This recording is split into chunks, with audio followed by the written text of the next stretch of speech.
One of my easiest cases involved the famous singers Karina Kapadia and Bobby Dylan.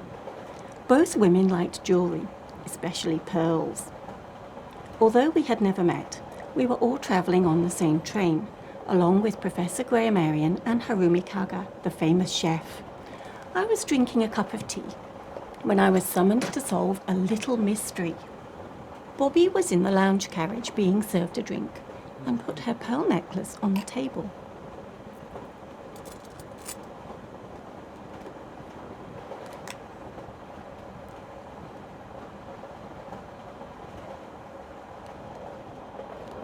She then went out to have her nails manicured and closed the door.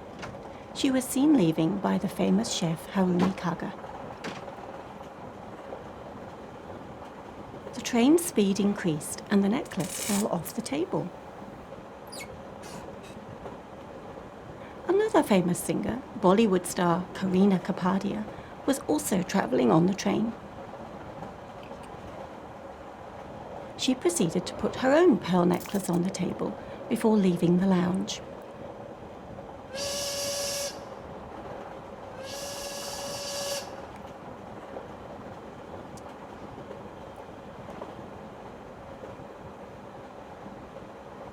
Professor Graham Arian saw her go out.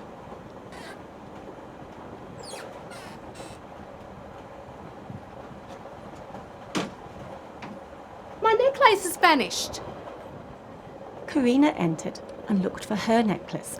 It too had vanished.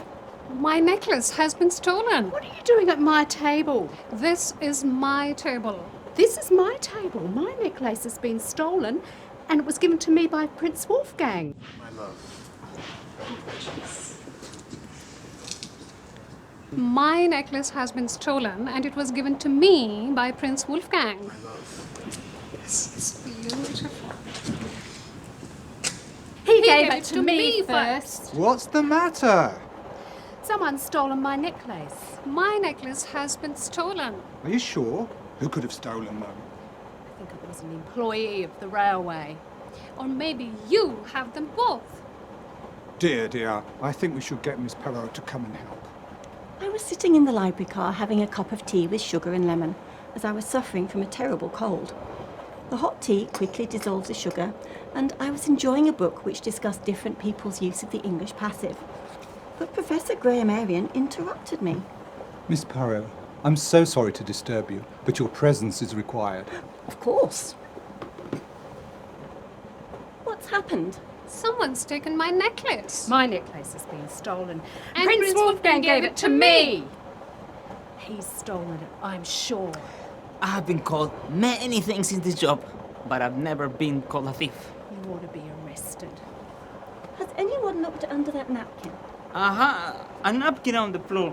It's my job to pick it up.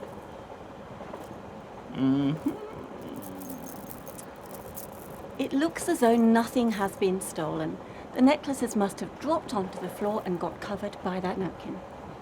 As this story shows, facts need to be analysed very carefully before anyone assumes the worst. Now, what have we learned about the passive? Do you remember Bobby Dylan's song at the beginning? Let's have a look at the words. I used to be so passive. Every door was closed to me. I used to be so passive. No door was opened to me. Then the door opened. It opened ergatively. So I pushed it open. I opened it actively. There are two passive verbs there. Every door was closed and no door was opened. And there are two active verbs. I pushed it open and I opened it actively. And did you notice another verb? The door opened. That verb is in the middle, between active and passive. It sounds as though the door opened by itself. That's sometimes called the middle voice, and those verbs are called ergative verbs. They can be active or passive, or somewhere in the middle. They're not the same as intransitive verbs, because intransitive verbs can't be passive. For example, I can say she cried, but not She was cried. So cry is not an ergative verb. Ergative verbs can work in all three ways. I opened the door was opened, and the door opened. There is a list of ergative verbs on the English for Uni website. When would you use active, passive or middle? You use the active voice, I opened the door, to stress the action and who did that action. You can use the passive, the door was opened, when it's not important who did an action, or when you do not want to emphasize who did an action. And you use the middle, the door opened, when you want to avoid any mention of a person.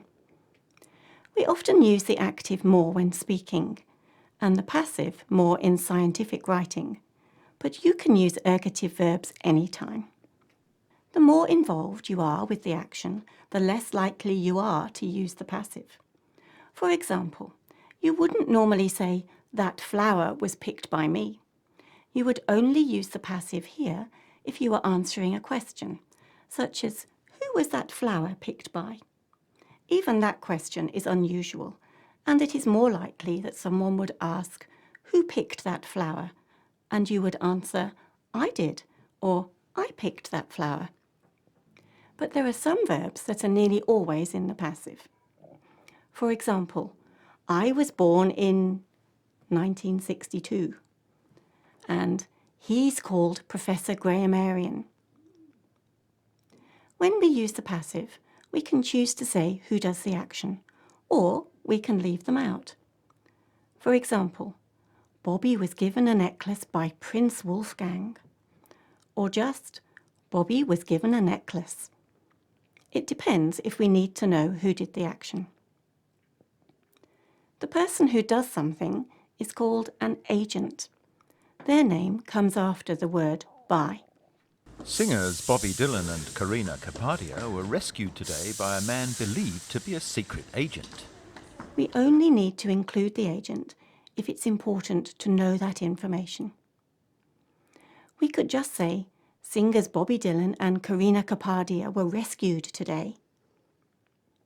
We would know that Bobby and Karina were safe, but we wouldn't know who rescued them. To emphasize the agent's involvement, we have to put them into the sentence.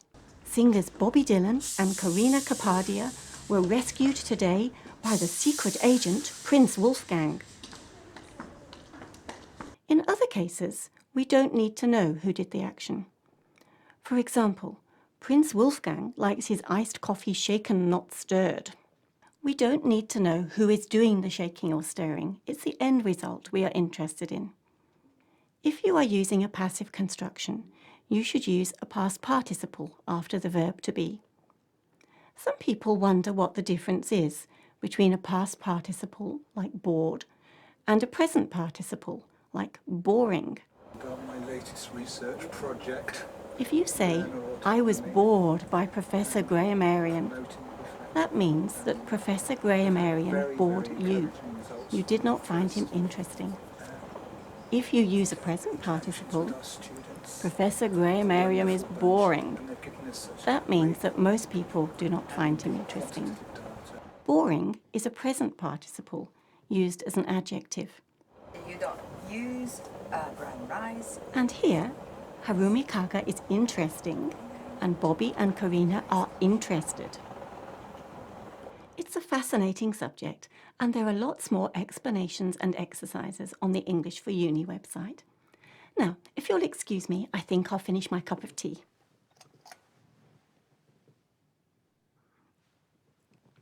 I'll have to get another cup made. This is terrible. I used to be so passive.